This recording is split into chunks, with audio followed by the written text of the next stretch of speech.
This is the all-new Mercedes GLC. The GLC has been Mercedes' bestseller in the recent years, the most important model for the whole brand actually, very interesting. And here it is in the all-new generation with Thomas on Autogefuehl for you. Diamond white vehicle in AMG line. The AMG line has this chrome star pattern, tiny stars, really beautiful structure definitely.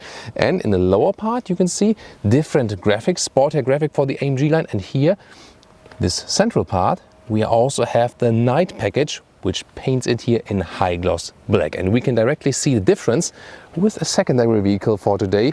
This is here Graphite Grey and the Avantgarde line. The Avantgarde is now the base trim and has then the front grille with these vertical fins right here. This one here also does not have the night package, and therefore the lower part is here in chrome. So you can either go for the sinister look or then for the brighter look, depending if night package or not. And also you can see the side graphics are a little bit different, not so sporty, accentuated. So this is also then the thing, AMG line or not, depending on which style you do prefer. On the side here with the mirrors, it's one interesting thing already here. You can see they're placed relatively low and not right here, you know, in this corner here at the below the A pillar, but here at the side, at the doors. So usually only the coupes at Mercedes have that, and this is then better for aerodynamics.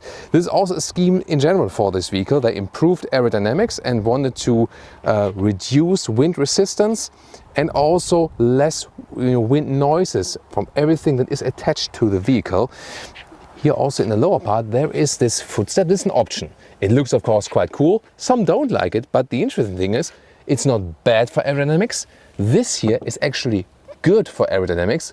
Just like with the EQS SUV, the new electric SUV, the lower part channels the air to the rear and is actually improving aerodynamics. 4.72 m or 186 inches is the length in this generation now, so just like 6 centimeters or 2 inches longer, so slight increase then. Wheels from 18 to 20 inch, and these are indeed the biggest 20 inch wheels. AMG line would already feature 19 inch wheels. And what you can also see here, now available, the painted wheel arches. They do not automatically come with AMG line. This is also an option you pick, and they are also combined with mixed tires. Then when the rear tires are a little bit wider. Also quite interesting, isn't it? Other than that, the side profile is not too different from the outgoing version. You can see here that the dropping line, the famous design line that divides light and shadow, is not here. But this here actually appears in the second door and then continues up to the rear. Very interesting. On the technology side, what's also very interesting is upgraded base suspension. That means there's a new front and a new rear axle that increases comfort. And when you go for the optional air suspension, that would of course be the most comfortable option then, however also more cost intensive. And then a look at the Graphite Grey vehicle, because here we have the non-painted wheel arches. So these are the standard wheel arches then with this typical off-road crossover look. We also have a different wheel design. I really like this, like this multi-spider design. They always remind me of some BBS wheels from the late 90s or something. Yeah, that's where I grew up with as a car enthusiast. Do you remember these times? Tell me in the comments. And here we also have the chrome frames around the windows. So I'm always team chrome. I think it just looks a little more classy, but some say it's too old school and they rather want then the dark frames around the windows and so on. So yeah, once again, are you team chrome or team high gloss black? Perspective here from the rear, new styling for the tail lamps, more horizontally drawn, but in the middle then here blacked out. Talking about black, this one here once again with the night package, and that means that in the lower part we have once again the black contrast right here. And when we take a look at the comparing other vehicle without the night package, more chrome. But in both cases here, AFAP alert, Autogefuehl fake exhaust police, clear case for fake exhaust. And of course, we always take a look out for that for you. By the way, technology feature wise, very interesting. Now the GLC comes with rear axle steering, optionally, 4.5 degrees. The rear wheels can turn in the opposite direction.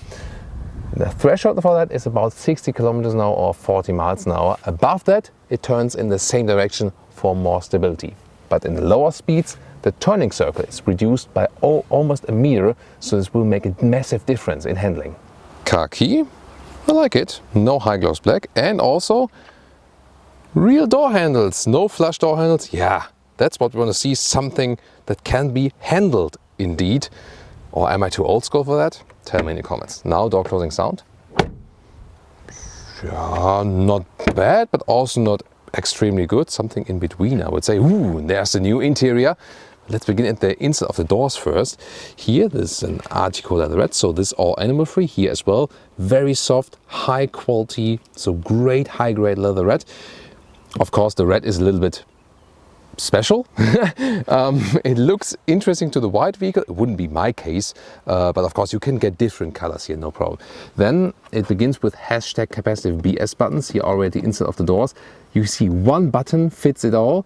But what's cool is that these seats here are also available with ventilation. That's a cool thing. So a mix, like this combination of leatherette and ventilation.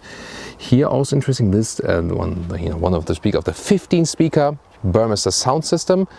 Of course, for the ultimate music experience, that would be something I would go for. Yeah, but of course not that cheap either. Then you can see here, this is the AMG-Line steering wheel. Perforation at the sides, not available without animal skin though. And you have these horizontal fins. That definitely looks better. Also hashtag capacitive BS buttons at the steering wheel, sadly, but I think I prefer this style. Later on I will show you the base steering wheel as well. Seats then here. This is then the high-grade Artico leatherette once again with perforation. It's really good quality, really soft, and also looks cool with perforation. And of course, it makes sense because of the seat ventilation. Once again, red is possible, but you don't have to go for it. Several colors are available. In Germany, by the way, you would start with fabric on the inside and Artico on the outside. That has by itself a more breathable function. This one here, this setup, not in red, would be standard for the US and also for the UK. And you can also get in the AMG line usually Dynamica microfibers, now called microcut because I changed suppliers. So on the inside would be microfiber, outside leatherette, but so far mostly they are only sold in Germany and some other markets. When we get inside, this doors, like this sill is like really large, definitely, and that reminds us still of the old generation. And I more and more get the impression that this car was not developed, let's say, from scratch. I think it also wouldn't make sense at this point. It's more like an evolution of the vehicle. Yes, it's a new generation, but I feel more evolution actually. Setup here from the screens is really different. Soon look at that. But from the seating position, how the car feels, it's more or less to me, really like this transition from the past generation. So far, interesting seating position. Headroom 1.89 m or 6'2". I'm 6'2" now. Yeah, there's this growing story behind it because my passport obviously was always wrong. And here, still have some headroom left. As for the seating position, I mean, this typical grown-up SUV position. So yeah, can't complain about that. Steering wheel up and down, in and out, and I really like the size of it. That promises sporty driving fun. The interior overview, all new, reminds us of S-Class and C-Class here with the vertical layout. 11.9 inch this screen. Yes, here high gloss black, but there will be an alternative to that to come up very soon. What is cool with this trim here is, of course, different stylings available. Here, this matte wood styling, really cool. This, really good premium atmosphere. Also, I do like the very prominent air vent styling here, and they also have very loud and clear clicking sounds. That gives some nice haptical feedback indeed. Left side, 12.3 inch digital instruments here, also with an off-road view. Soon more deals to these screens. But before that, let's just finish up the lower middle console here, because you can slide this one open. Cup holders then, also with adaptive function. And then 2 USB-C chargers with a nice blue illumination. In the front there's also inductive charging pad. When we close this one here again, then we have the typical Mercedes split armrest here. Nice leatherette cover, there we go, with more space and 2 more USB-C chargers. Digital instruments, I love this off-road view right here, with this terrain visualization that looks really amazing. You can pick different stylings here. Also, for example, if you want to have the map full, if you want to have, yeah, and that's the thing with the capacitive buttons. There we go. So sometimes you do want to control something and then you miss something, or you move up or down. Yeah, and that, yeah, once again, and I'm I know how to control cars, but this happens then with capacitive buttons. So, and the same thing, by the way, you can also, when you swipe then up intentionally here, you can control, once again, there we go. You can also change the head-up display. Head-up display, minimum, or also sport gauges, or standard, and the fanciest one, once again, the off-road head-up display with most information. Now deals to the infotainment system. Here, by the way, you can see that we have the climate unit always here in this position, but it is on the screen. I do prefer the manual knobs. However, since it always stays in this position, it is more or less okay to handle here also with this 2-zone AC. And you can also use the voice input, either say then the Hey Mercedes or press it on the steering wheel. I'm cold. I'm sorry. Can you say that again, please? I'm cold. Or am I? I'm increasing the temperature to 24 degrees. Yeah, 24 degrees when it's outside, 30.5 degrees Celsius. So like towards 80s, almost going to the 90s in Fahrenheit. So, and then you have this home screen here, also with the map, quite responsive. So the car internal GPS is also well usable, actually. But whoa! It gets super hot, this screen, when it's hot outside. Whoa, it's like almost burning my fingers, actually. So I have to do short hits. Let's just test the Burmester sound system. And wow, awesome 3D sound profile. Gosh, that is amazing. So one of the best sound systems here in the car. I would always go for that one. Yeah, even if it's a lot of money, that's cool. This is the main menu, by the way.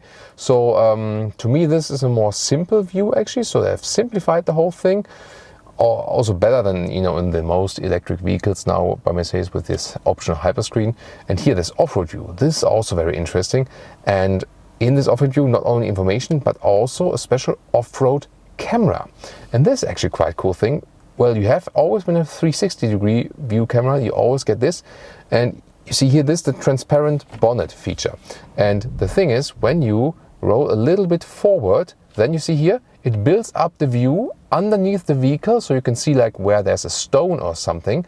This is live view.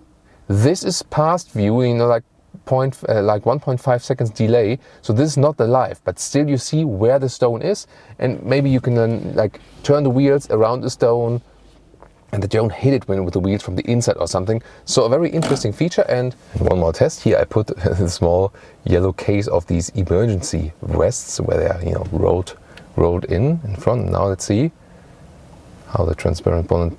Oh, it removes the color. Interesting. But now you see it. It's directly between the axle and the front axle, and they know exactly where the obstacle is. Actually, the door pocket's very large, by the way, and inside you can see. Open the fuel cap, and also here then the hatch.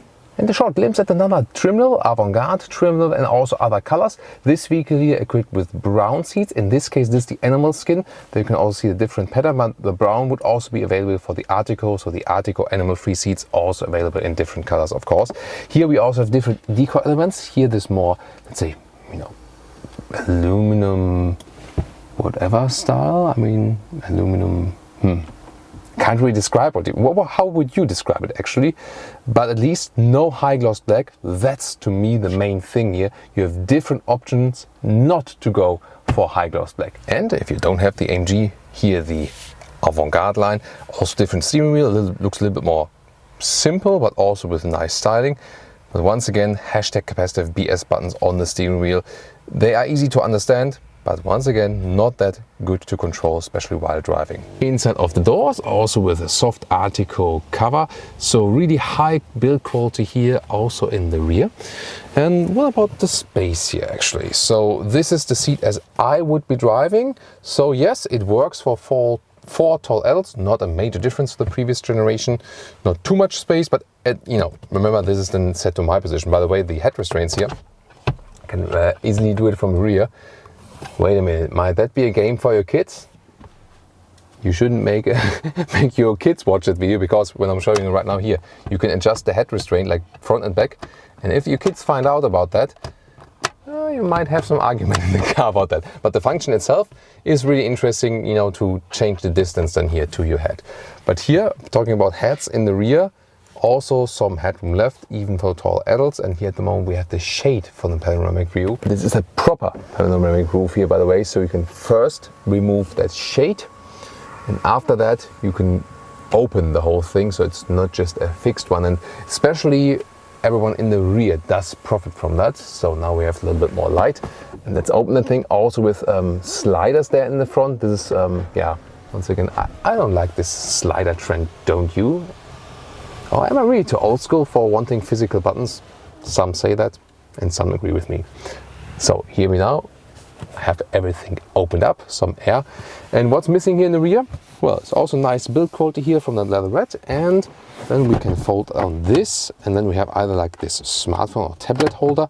And how does it work again? Cornelius, do you remember? It was like, yeah, there we go. So see that these are the cup holders. So for everyone who's struggling with it, it's an interesting function. So you have to press once here and then press it, but don't press it all the way back, but just halfway, and then the cup holders go in. By the way, here, I mean, it's bright outside, but maybe you can slightly see that ambient lighting can be changed in colors, and it's here even in the rear around this element. So yeah, Mercedes really knows their stuff, and it comes for ambient lighting. Let's take a look at the trunk or the boot. Now it's 600 liters plus 50 liters, and the length is at 95 centimeters or around 37 inches. The width even a little bit more than a meter or 40 inches, so that's actually a very good result. And the overall height here, total height, 74 centimeters or 29 inches. This here being the combustion engine trunk. Here this is like a protective cover, you don't have to go for it. Then underneath even more space, you can even store the cover here, the top cover. This is a clever idea, and here for example for a shopping bag or something. This is actually quite cool, so very well usable, this trunk here. And let's it's a little in this cover now. Come, let's take it out for a second, and you can also take a look at that. Now let's fold the seats here with this release, and also on the other side. Here we go. Let's push it forward like this. So here we go. And yeah, I mean, you don't really need a bigger SUV for that, don't you? And to the front seats, yeah, this gets then close like 185 in meters or 73 inches. And taking a look at the trunk of the plug-in hybrid, you do lose some height. You have this step here in the trunk. You can also very well see that here on this side, this then is the height you do lose with a plug-in hybrid in the trunk or in the boot. Would you be willing to take that into account? I don't know. And then you can see, I can also lift this part, but at least, they thought about a space for the charging cable here. As for engines, 4-cylinder is the focus. So 4-cylinder petrol plug-in hybrid or diesel. Only later there will be a 6-cylinder diesel actually. Interesting. Here, this is by the way the plug-in hybrid drivetrain, but you cannot really see it in the front. That's also a quite interesting fact. And which engine would I actually go for? I think at this moment then the best is the GLC 300 petrol engine, 4-cylinder then with 258 horsepower. Sadly no 6-cylinder petrol then anymore. But I mean, these 4-cylinders are a little bit cheaper, but it's the same scheme than we see with the C-Class, for example. Of course, they share then the powertrains. At least it still remains this rear-wheel driven or rear-wheel biased platform, because most will come with all-wheel drive, the 4MATIC, but the US market, for example, will still get the GLC 300 as rear-wheel drive only. This one will be the most fun version actually, and in Germany then the GLC 300 only as 4MATIC. Now tune in to the BMW X3 and the Audi Q5 reviews.